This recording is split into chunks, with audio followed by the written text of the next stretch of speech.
Hi, it's Ursula from ursula-smith.com, and today I am back with using alternative ideas for impressing designs into leather.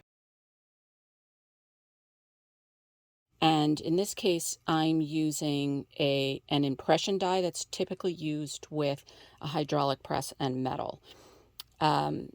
A lot of my other videos, so first off, please look at my intro post for warnings. This stuff is definitely avant-garde, off the typical usage for these machines. So if you have a warranty, probably wouldn't be doing this. Also, you probably should really know what you're doing before you attempt any of these alternative uses. But in this case, the impression dies are very thick. So the Potter Press dies come in a variety of depths. This one will work in this machine, which is the Accucut. I don't own any that work in the Big Shot, so if you don't have an Accucut, probably can't do this unless you have dies that are thinner, and I will post on my blog the thickness of this particular die.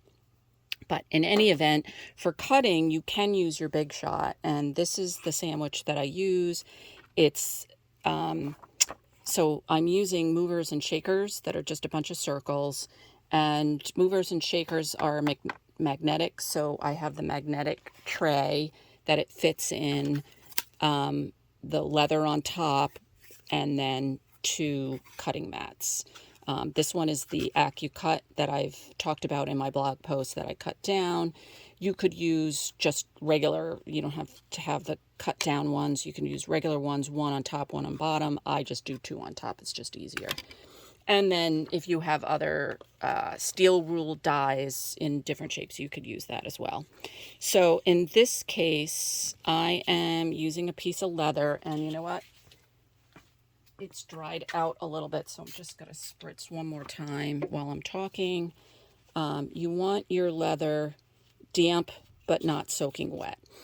I've mentioned in my blog post, when you're working with pattern plates, and again with the steel ruled dies, these are steel, they will rust. Make sure that you clean them off. And if it's one of the super expensive ones, you may not even want to give this a shot. So here's my sandwich for this.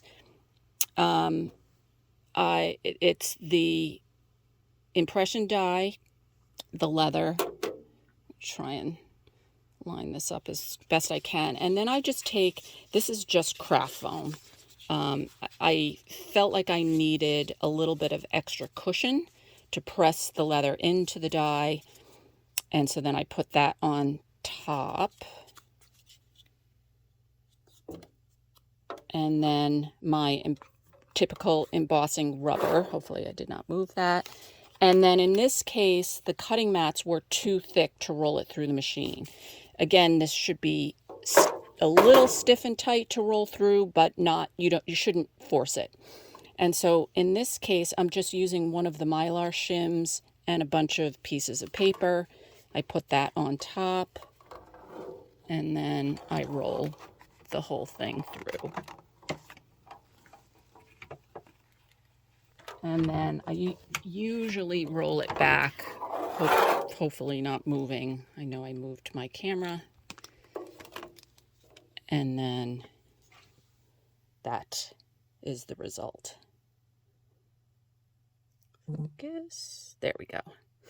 So with that extra foam, it really presses into the die. Here was one that, oops, no, that's the good one. Here is one that I did with just the embossing rubber and without the foam.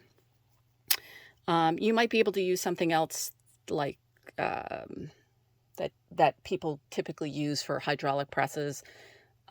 Maybe little bits of urethane, might not fit through the machine, but maybe something like tin foil. I haven't tried that. In my case, the fun foam, craft foam, worked great. So you can see I was off when I cut this. So this was just a tester. Maybe I'll go through and try and cut this out. We'll see, or just keep it as my sample. So anyway, hope you like that idea. Again, please be very careful when you're using these dies. Make sure that you wipe it off as soon as you're done so that it doesn't rust. And yeah, hope you like that idea, and we'll see you next time.